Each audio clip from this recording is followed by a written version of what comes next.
A memorandum of understanding between the government of Antigua and Barbuda and a private company has paved the way for a new regional air carrier with a familiar name.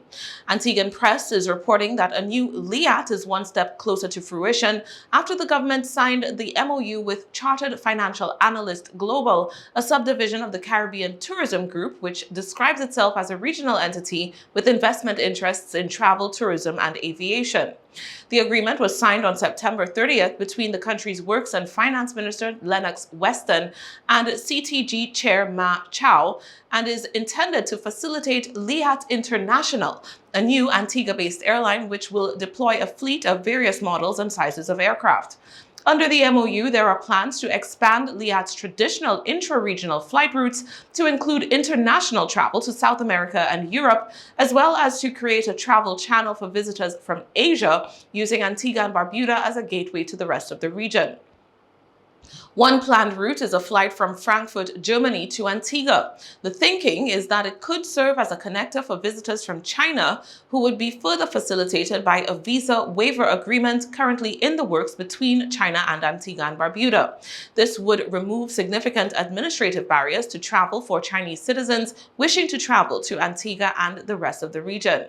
The newly signed MOU falls in line with the Antiguan government's commitment to restructuring LIAT under a new commercial entity and thereby restoring the Caribbean's most robust network of commercial air travel routes.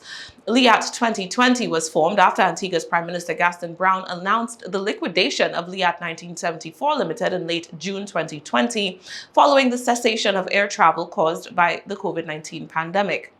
While the Antigua and Barbuda government forges ahead with its promise to revive the failed regional air carrier, the fate of the hundreds of employees who were rendered jobless after the original LIAT's collapse remains more uncertain.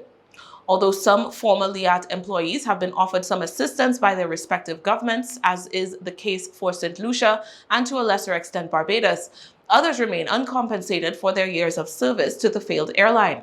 Prime Minister Brown has long held that the liquidated company had no legal liability to pay the severance earned by the workers and had instead proffered what he termed a compassionate offer in the form of cash, bonds, and land, totaling approximately $2 million EC dollars.